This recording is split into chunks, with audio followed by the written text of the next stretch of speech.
Let's now look at some of the other myths that have arisen around Christ's birth itself. First, some background. Joseph and Mary were living here in Nazareth when the Roman census was announced. They would have had a difficult time getting to Bethlehem. Mary was almost full term in her pregnancy, and the journey would have taken 4 to 5 days. The couple probably took the usual route from Nazareth to Nain, crossing to the east bank of the Jordan River until they reached the region of Jericho. There they crossed the river again and ascended almost 4,000 feet to Jerusalem. Even today, this is a long climb. In the early autumn, it would have been a hot and uncomfortable journey along a much narrower and steeper road. With most of the long trek behind them, Joseph and Mary, as parents-to-be, would be pleased just to catch a view of Jerusalem's buildings gleaming in the sun.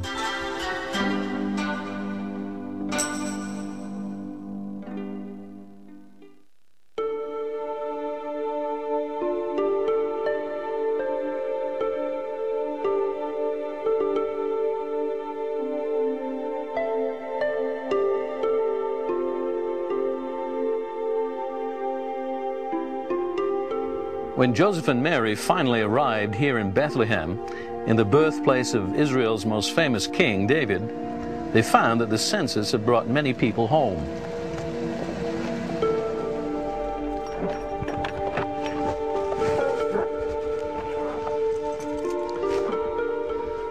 That meant rooms were scarce as people came back to the place of their birth.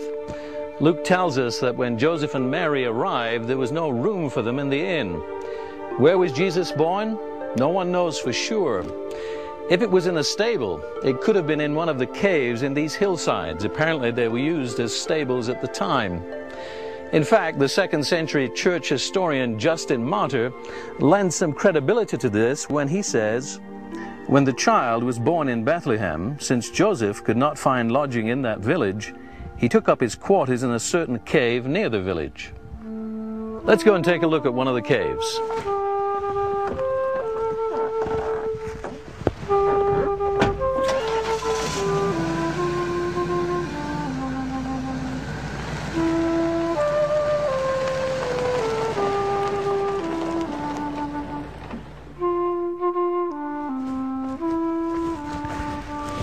This is the kind of place that could have been a stable at the time Jesus was born. In fact, it's still being used as a stable today.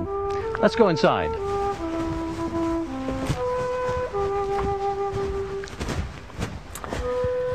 You can see inside that this would be the place where animals could have been protected at night and certainly kept warm and safe in the wintertime. Up here on the ceiling or the roof of this cave, you can see markings from smoke where probably the shepherds have had a fire. If indeed this was the kind of place where Jesus was born, it certainly would have been a very humble circumstance. It's interesting too that it was shepherds who first heard about his birth, and they heard about it from angelic beings.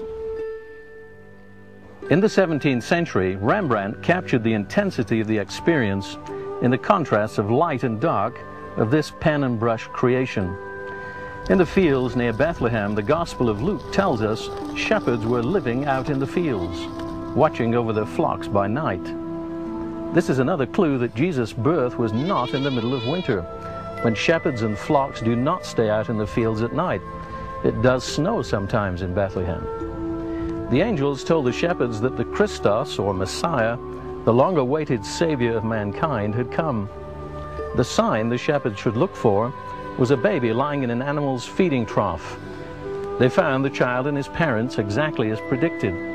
The shepherds' astonishment at the accuracy of the angelic message was so overwhelming that they became the first humans to announce Jesus' birth.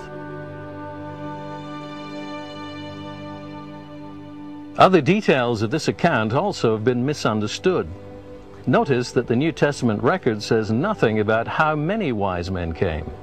Yet tradition tells us that there were 3 of them. This is in one sense a minor point, but it illustrates the imprecise way the details have been treated. If we can't get these simple facts correct, what about the more complex matters of faith and practice? Tradition further confuses the account by making the three men kings, as we can see in this Rembrandt sketch from 1632. But apparently the three kings theme only became popular in the Middle Ages, perhaps because three gifts are mentioned: gold, frankincense, and myrrh. Rembrandt and other artists perpetuated the misconception about three kings by showing three visitors in regal clothing from the East. But the New Testament record is silent about the Magi as kings. Tradition takes another step in the wrong direction by teaching us that the Magi visited Jesus at his manger. Notice that Matthew's Gospel states quite different facts about where the Magi visited Jesus. The star they had seen in the east went ahead of them until it stopped over the place where the child was. When they saw the star, they were overjoyed. On coming to the house, they saw the child with his mother Mary.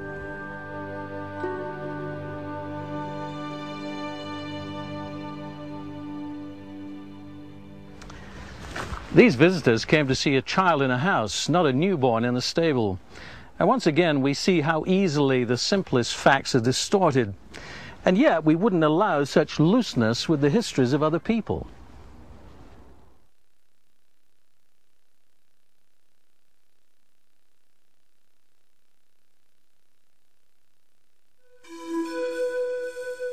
During his subsequent years in Galilee, Jesus grew in wisdom and stature and in favor with God and man.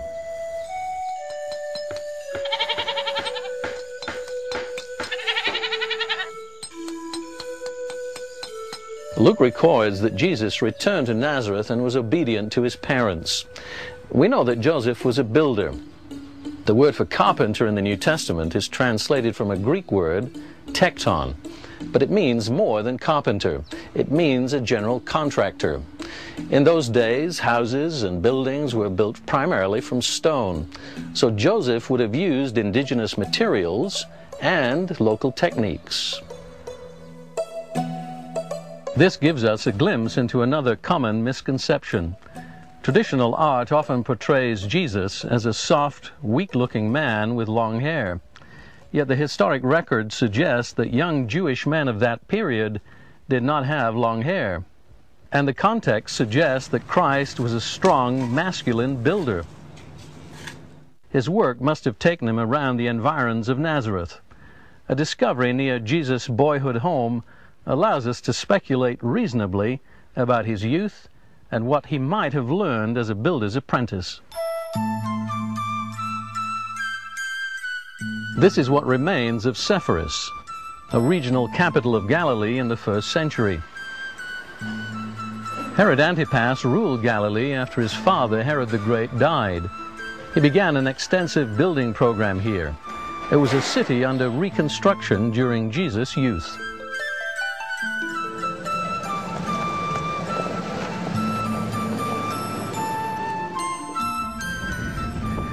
So this was a site of Herodian government at the time. And over there, about 4 miles away, is the city of Nazareth. It's quite possible that artisans from there came here to work as Herod Antipas began to rebuild this place. Herod and his brother Archelaus had spent significant time in Rome before he came here. So it's not surprising that this city is built in the Roman architectural style, with baths, an amphitheater, and government buildings. If Jesus did spend a significant amount of time here, he would have learned about urban life, about politics, about government, about trade, and so on. Originally, the wall